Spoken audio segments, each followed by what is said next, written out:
Hello, welcome to my channel. My name's Amanda and I love crafting, shopping, decor and makeovers. Thanks for tuning in. I'm finally sharing my new dollhouse project with you today, my kit that I bought off eBay.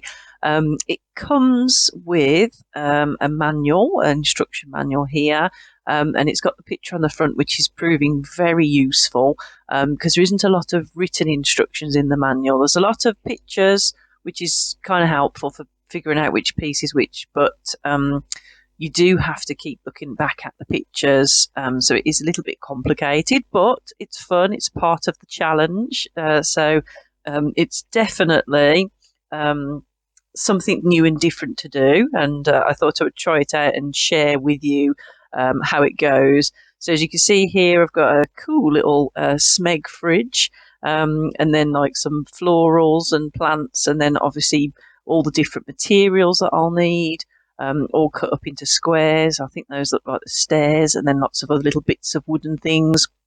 I've got some beads and buttons, and then obviously these wooden pieces are going to be the floors and the walls. So it's all here. It's super exciting. Best get started. So there's a booklet that comes with all the things that you need, all laid out, and it's really clever, this kit. Like, you've got your sheets of paper, and on the pieces of paper there's everything you need all laid out. Nothing's wasted, so it's obviously all got to be cut out. I'm just cutting things as I need them rather than cutting everything out, because I'm sure if I cut everything out I might lose some pieces. So I'm just cutting out the wallpaper and the floor coverings to start with, and then I'm keeping all the bits in the box, so hopefully I don't lose anything. And then I will start to put the house together. I will talk and tell you things, but I will also maybe just play some music as well so you can see it, and I will speed it up so you don't have to watch me cutting out slowly and everything. And I might not show every single step, because with some of the teeny tiny things, probably all you'll see is me dropping the bead and then having to retrieve it and then dropping it again. I do recommend a pair of good tweezers if you're doing this, because it's very small and some of the things are super tiny. I have got some tweezers, but they're not brilliant, so I do keep dropping things, so I might have to get some good tweezers myself. I'm going to use a mix of Pritt Stick to stick things on, because obviously it's just paper, so I'll be using Pritt Stick. I will use my super glue for gluing the wooden things together, I think. And then I have got a sort of a UHU glue that I'll use when I need something a little bit sturdier to stick things, perhaps beads and things like that. The exciting thing with this house is it's also got some electrical elements. So I've got some LEDs with wires, and then I've got to obviously fix them in place. So this is the ceiling floor for the top floor, and then obviously I'll put them in place and stick them in, and then there will be other ones around the house, and it does all come together in the end. And then there's a battery pack. Obviously try them to see if they work before sticking them on, because sometimes LEDs don't work, so that's a little tip. Obviously a good pair of scissors is required as well, and probably a Stanley knife. I've got some craft knives for various things, so that can also be employed. So as I said, really excited. I'm going to show you the getting started bit. I'm going to assemble the house together, and then I'm going to do the bathroom and the kitchen and the living room, and then I'm going to put the top floor on. So I'm not going to glue the top floor on, because obviously it'll probably make it harder for me to put things in, and then I'll glue the top floor and do the bedroom and the office last. It's so cute. It is super tiny, so it is definitely a challenge, but I am happy to be doing it and sharing it with you. I will be popping up some shorts. I've already put a couple on already, so you can sort of see progress as I go. And what I am finding is that some of the ideas from this kit I could easily employ in my dollhouse, because often in my other dollhouse project I kind of look around and find bottles and containers and jars and things that would fit, But really, like, this has shown me that I can just kind of create nets. I mean, I have done it before and made boxes and things, but I mean, everything, is paper and folded up. I mean, obviously, I've done the rugs idea before as just pieces of paper put down. Making a watering can and things like that, that I wouldn't have thought of before. I'd have found something that looked like it. Everything could be made out of paper. So that's definitely a thought I'm going to try, some paper printables, or maybe even make some of my own. I've got a cool laundry basket in this kit that's just made using material, and I always thought, like, I've always had to use a lid and then wrap things around it, but you can actually make it just out of material. And looking in this kit, there's very little, there's no wastage. There's tiny little pieces of material, and it's all used up. There's templates to follow.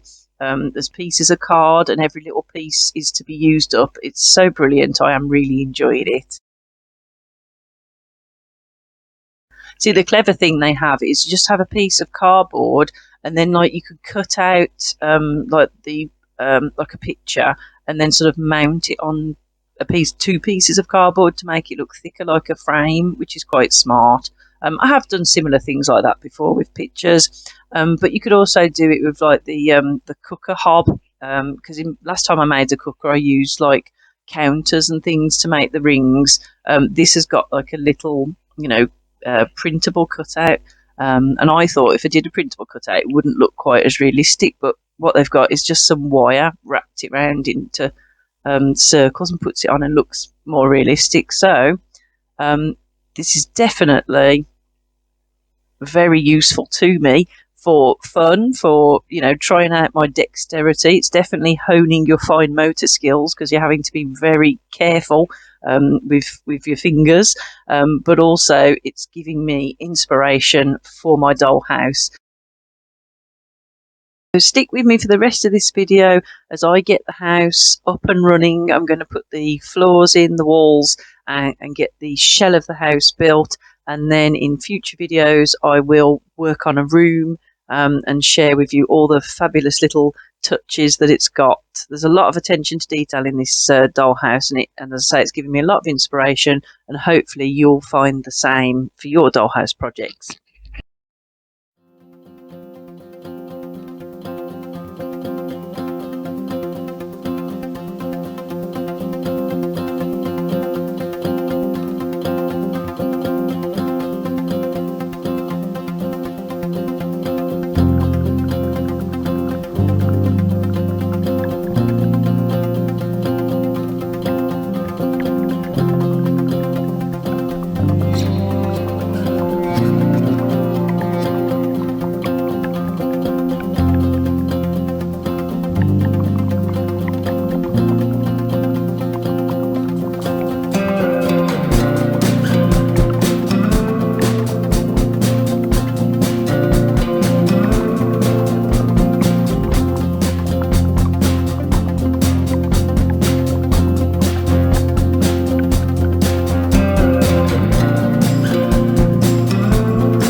So, as always, thank you very much for watching. If you have subscribed, thank you very much. If you haven't, please consider doing so.